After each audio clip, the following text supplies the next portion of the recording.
வணக்கம், welcome back to chef Deena's kitchen. இன்றைக்கி நம்ம கிச்சனில் பார்க்க போகிறது பாவக்காய் வறுவல்.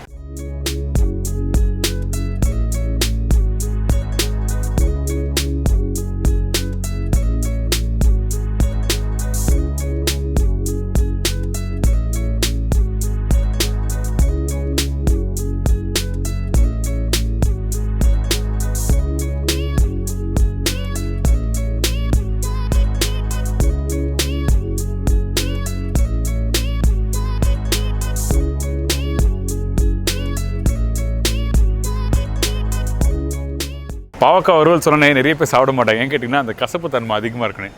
கண்டிப்பாக நம்ம உடம்புல அந்த கசப்பு தன்மையும் எடுத்துக்கணுங்க. நீங்கள் நார்மலாக ஒரு இனிப்பு மட்டும் நல்லா விரும்பி சாப்பிடுவாங்கல்ல, இனிப்பு கசப்பு இது எல்லாமே கண்டிப்பாக நீங்கள் எடுத்துக்கணும் உடம்புல. அப்போ தான் நம்மளுக்கு பேலன்ஸ் பண்ணி நம்ம வாழ்க்கையில் சர்வே பண்ண முடியும்.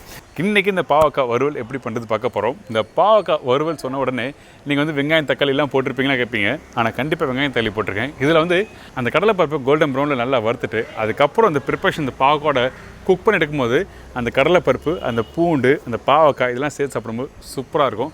கண்டிப்பாக ட்ரை பண்ணி பாருங்கள். இந்த மெத்தடில் உங்களுக்கு எல்லாருக்கும் பிடிக்க நினைக்கிறேன். இது எங்கள் அம்மாவோட ஸ்டைலு.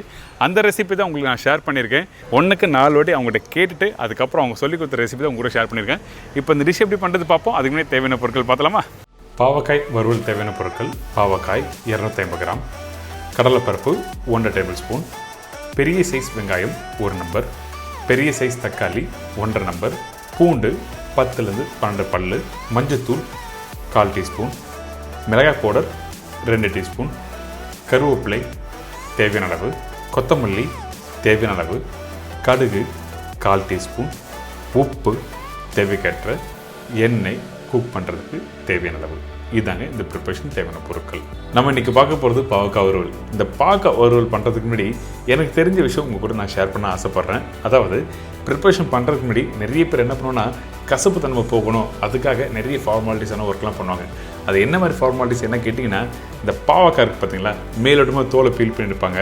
அடுத்தது கொஞ்சம் லைட்டாக சூடாக இருக்க தண்ணியில் ஒரு 5லேருந்து 10 நிமிஷம் போட்டு எடுப்பாங்க. அப்படியும் இல்லையா, உள்ளே இருக்க விதையை எடுத்தால் கசப்பு தன்மை போகும்னு சொல்லுவாங்க. ஸோ இப்போல்லாம் பண்ணலாம். ஆனால் அந்த விதையை எடுக்கும் போது பிஞ்சு விதையை எடுத்திங்கன்னா உங்களுக்கு டேஸ்ட்டு கிடைக்காது. முத்தலான விதையை எடுத்திங்கன்னா கசப்பு தன்மை போகும். அதுக்கப்புறம் கடைசியாக இன்னும் ரெகுலராக பண்ணுற விஷயம் என்னன்னா, மோர் பட்டர் மில்கில் ஒரு 5லேருந்து ஒரு 10 நிமிஷம் ஊற வச்சுருக்கலாம். ஸோ இந்த மாதிரி நிறைய விஷயங்களுக்கு பண்ணுறதுக்கு. ஆனால் இன்றைக்கி நம்ம இந்த மெத்தட்லாம் எதுவும் பண்ணாமல் கட் பண்ணி வச்சுருக்க இந்த பாவக்காவை அப்படியே டேரெக்டாக மசாலா போட்டு குக் பண்ண போகிறோம். இதில் எப்படி கசப்பு தன்மை இல்லாமல் எடுத்துன்னு வர போகிறோம்னு சொல்லிட்டு கடைசியாக உங்களுக்கு சொல்கிறேன். வீடியோ வாட்ச் பண்ணுங்கள். ஃபஸ்ட்டு நம்ம என்ன பண்ணுறோம், இந்த மஞ்சட்டில் கொஞ்சம் எண்ணெய் போட்டிருக்கோம். அதாவது குக் பண்ணுறதுக்கு தேவையான அளவுக்கு எண்ணெய் கொஞ்சம் லைட்டாக சூடான பிறகு நம்மக்கிட்ட இருக்க இந்த கடுகை போட்டோன்னே டப்பு டப்புன்னு நல்லா பொரிஞ்சு வரும். இந்த கடுகு பொரிஞ்சு வந்த பிறகு நம்ம என்ன பண்ணுறோம், பூண்டு சின்ன பூண்டு போடுங்க. இந்த மலை பூண்டு சொல்லுவாங்கள்ல, அந்த பூண்டு வேண்டாம். அதுக்கப்புறம் கடலைப்பருப்பு. இந்த கடலைப்பருப்பு போட்ட பிறகு ஸ்லோ ஃப்ளேமில் நல்லா கொஞ்சம் வறுத்துருங்க. வறுக்கிற டைமில் இந்த வெங்காயம் கட் பண்ணி வச்சுருக்காங்க, வெங்காயம் போட போகிறோம். அதுக்கு முன்னாடி பச்சை கருவேப்பிலை. இப்போ கருவேப்பிலையும் போட்டாச்சு. அடுத்தது நான் சொன்ன மாதிரி பொடிசாக கட் பண்ணி வச்சுருக்கேன் வெங்காயம். இந்த வெங்காயம் தக்காளி எப்படி வதங்கணும்னு நான் சொல்கிறேன், ரொம்ப இம்பார்ட்டன்ட்.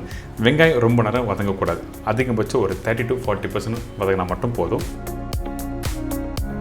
பாருங்கள், இப்போ இந்த வெங்காயம் எந்த அளவுக்கு சாத்தே பண்ணியிருக்குன்னு தெரிஞ்சிருக்கும்.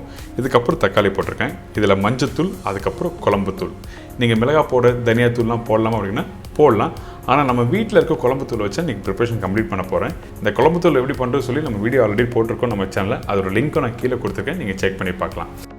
இந்த வெங்காயம் தக்காளி குழம்புத்தூள் எல்லாம் போட்ட பிறகு நல்லா வதக்குங்க.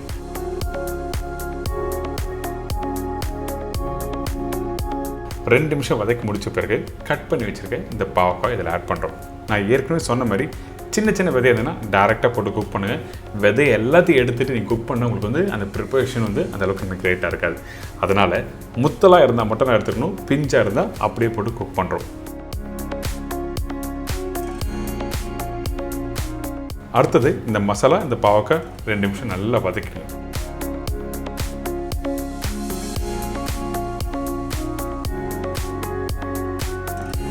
வதக்கி முடித்த பிறகு காய் வேகிறதுக்கு தேவையான அளவுக்கு தண்ணி ஊற்றுறேன்.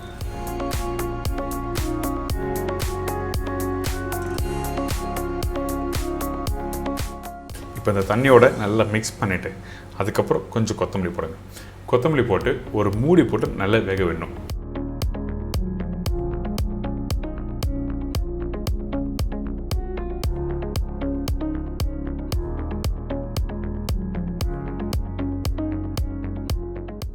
இப்போ இந்த பாவக்காய் ஆல்மோஸ்ட் ரெடியாக இருக்கும். அதாவது ஒரு 70 to 80% அளவுக்கு நல்லா வெந்திருக்கும். அதே டைமில் அந்த தண்ணி நல்லா சுண்டி இருக்கும். சுண்டுனா ட்ரையாக இந்த மாதிரி ப்ரிப்பரேஷன் வந்திருக்கும்.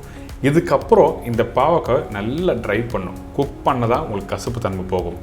எதுக்காக கசப்பு தன்மை போகும் அப்படி சொல்கிறேன்னா, எண்ணெயில் அந்த பாவக்காய் வதங்க உங்களுக்கு கசப்பு தன்மை சுத்தமாக இருக்காது. ஸோ அதனால் இந்த மெத்தடில் ட்ரை பண்ணி பாருங்களேன். நிறைய பேருக்கு இந்த விஷயம் தெரியாது. ஆனால் இவ்வளோ தான் ஏன் அப்படி சொல்லிட்டு நீங்கள் வீட்டில் ட்ரை பண்ணி பார்த்தீங்கன்னா சூப்பராக இருக்கும். இப்போது இந்த பாவக்காய் நல்லா வதங்கி வந்திருக்கு. கலரும் மாறும். கொஞ்சம் அந்த க்ரீனிஷ் கலர் வந்து கொஞ்சம் வதங்கினா எப்படி இருக்கும் அந்த மாதிரி கலர் வந்த பிறகு நல்லெண்ணெய் ஒரு 2 டேபிள் ஸ்பூன் அளவுக்கு மேலே போட்டு திருப்பி கொத்தமல்லி போட்டு இதை நல்லா மிக்ஸ் பண்ணி குக் பண்ணுங்க. அதாவது நம்மளோட மண்சட்டி இருக்குல்ல, அந்த மண்சட்டியில் ஒட்டுற அளவுக்கு நல்லா வதங்கினா தான் கசப்பு தன்மை போகும். அதனால் இந்த மெத்தடில் ரொம்ப ஒரு ஈஸியான ஸ்டைலில் இன்றைக்கி இந்த பாவக்காய் வறுவல் எப்படி பண்ணுறது சொல்லி கொடுத்துருக்கேன். ட்ரை பண்ணுங்கள், என்ஜாய் பண்ணுங்கள்.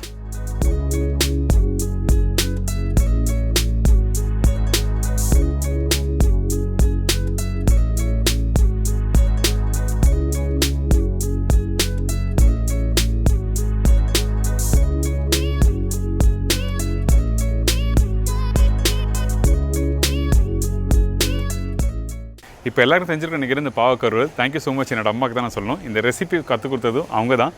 சிம்பிள், ரொம்ப ஈஸி ஹோம் ஸ்டைல் ரெசிபியை உங்களுக்கு நான் ஷேர் பண்ணியிருக்கேன். இதே மாதிரி நாளைக்கு இன்னொரு இன்ட்ரெஸ்டிங்கான ரெசிபி சந்திக்கிறேன். நன்றி, வணக்கம். See you, bye, take care.